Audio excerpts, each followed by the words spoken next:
Hello दोस्तों, आज की इस वीडियो के दौरान हम बात करने वाले हैं एनएसपीसी को लेकर। एनएसपीसी में अगर बात करी जाए तो लास्ट सेशन पे हमें करेक्शन देखने को मिला था, पर कंपनी की एजीएम को लेकर काफ़ी बढ़िया अपडेट देखने को मिली। एजीएम में कंपनी ने अभी के टाइम 10,000 करोड़ रुपए का फंड जुटाने का बड़ा ऐलान हो चुका है। तो अभी कंपनी इन सब चीज़ों के बाद अब किस तरफ जो है रुख कर सकती है और आने वाले टाइम में सेक्टर की जो ग्रोथ है, इस सेक्टर में कैसी ग्रोथ रह सकती है, बजट का क्या इम्पैक्ट होगा और आने वाले टाइम में लॉन्ग टर्म के नज़रिए से निवेशकों का क्या इम्पैक्ट रह सकता है। तो सब चीज़ें कवर करेंगे। बाई सेल के लिए कोई भी रिकमेंडेशन सजेशन नहीं रहने वाली, जानकारी ओनली एजुकेशन पर्पज़ के लिए रहेगी। प्राइस चेकआउट करें तो 77.25 पे क्लोजिंग लास्ट सेशन की रही थी। करेक्शन काफ़ी बड़ा देखने को मिला था, पर यहाँ पे जिस चीज़ का इंतज़ार था वो लड़ी आ चुकी है, क्योंकि एनएचपीसी बोर्ड ने संशोधित 10,000 करोड़ रुपए धन उगाने की जो योजना को मंजूरी दी है और नकदी प्रवाह मुद्रीकरण को मंजूरी दी है खासकर, जिसमें देखने को ये मिला है कि धनराशि जो सुरक्षित और असुरक्षित होने वाली है।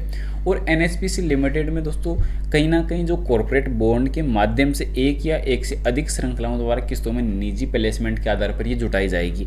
तो यहाँ पर तो सब ठीक है, पर अभी जो करेक्शन इस अपडेट के बाद अगर देखते हैं तो कहीं ना कहीं कल का सेशन काफ़ी बेहतरीन जा सकता है, क्योंकि महत्वपूर्ण जो उद्धार था, यानी कि देखने को मिला था कि निदेशक मंडल ने जो यहाँ पे बताया कि वित्त वर्ष 25-26 के लिए 10,000 करोड़ की मंजूरी है।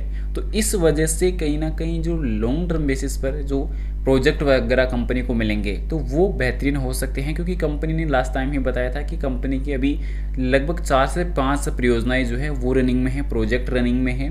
तो इनका जो इम्पैक्ट है, जो उनका जो रेवेन्यू है, वो आने वाले टाइम में जो प्रोजेक्ट कंप्लीट करने के बाद ही कंपनी को रिसीव्ड होगा। किसी भी कंपनी को अगर पीएसयू के अंदर अगर आती है तो उसका जो भी अमाउंट होता है वो एक लंबे टाइम के बाद ही प्रोजेक्ट कंप्लीट करने के बाद ही वो चीज़ें कंपनी को रिसीव्ड हो पाती है।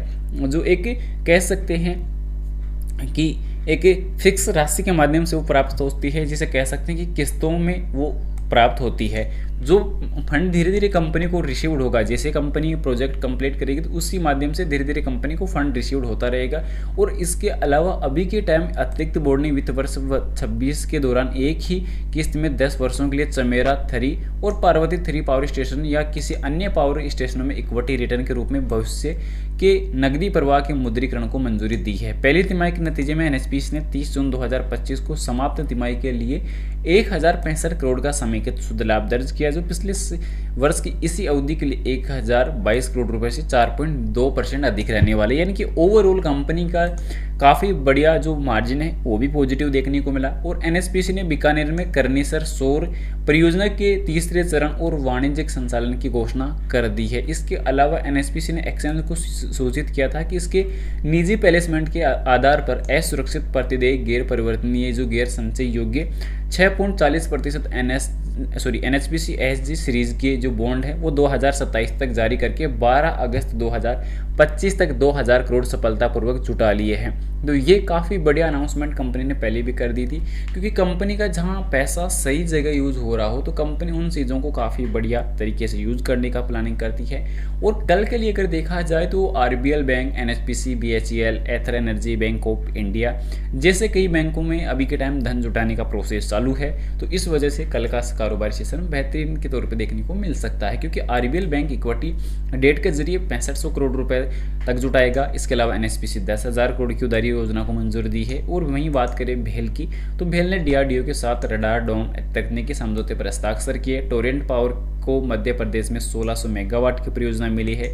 पीजी इलेक्ट्रोप्लास्ट महाराष्ट्र में 1000 करोड़ का प्लांट लगाएगी। एथर एनर्जी ने आक्रामक खुदरा विस्तार की योजना बनाई है। और स्टरलाइट टेक की अमेरिकी शाखा को $96.5 मिलियन के अदालती आदेश का सामना करना पड़ा है, जबकि बैंक ऑफ इंडिया ने उधार दरों में कटौती की है।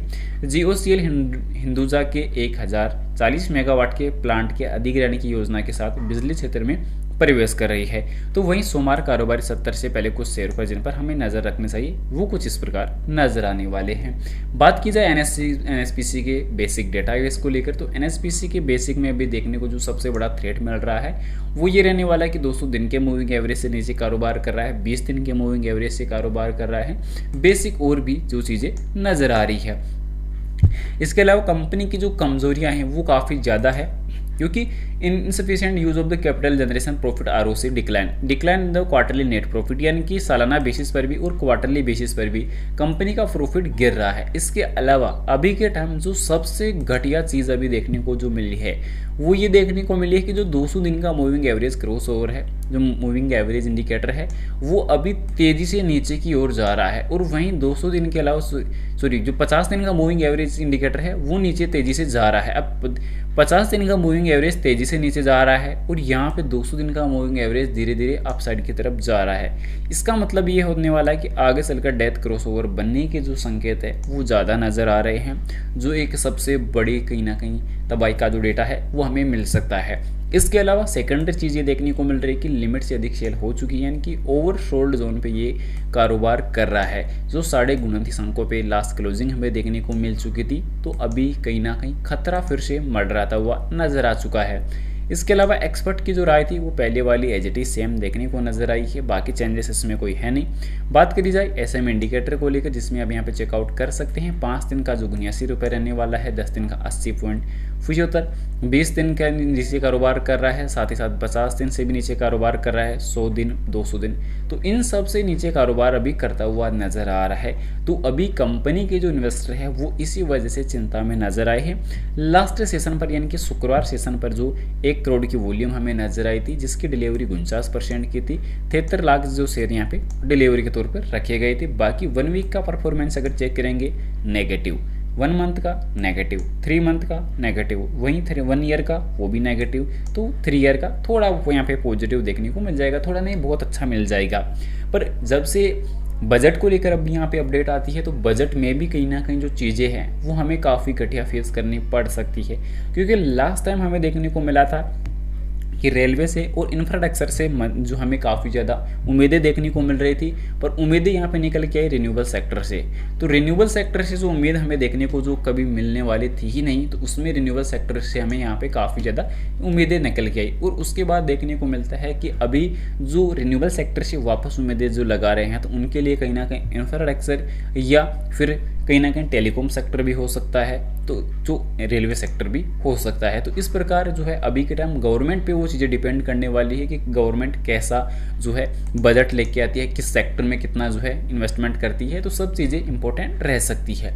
इसके अलावा अभी के टाइम कंपनी का जो कैश फ्लो मार्च 2025 के अकॉर्डिंग अगर चेकआउट करेंगे, तो यहाँ पे देखने को मिलेगा नेगेटिव 620 करोड़ का, जो काफ़ी बड़ा कह सकते हैं, क्योंकि यहाँ पे cash from activity, operation activity भी यहाँ पे काफ़ी ज़्यादा डाउन हो चुकी है। इसके अलावा इन्वेस्टिंग एक्टिविटी भी टाइम काफ़ी ज़्यादा नेगेटिव हो चुकी है, 7,550 करोड़, क्योंकि एक टाइम पे ये काफ़ी बढ़िया देखने को मिल रहा था। कम से कम अगर देखेंगे तो यहाँ पे देखने को मिला था 746 तक, यहाँ से भड़कता हुआ देखने को मिला और आज 7,500 करोड़ तक जो कैश फ्रॉम इन्वेस्ट एक्टिविटी है वो पहुँच चुका है।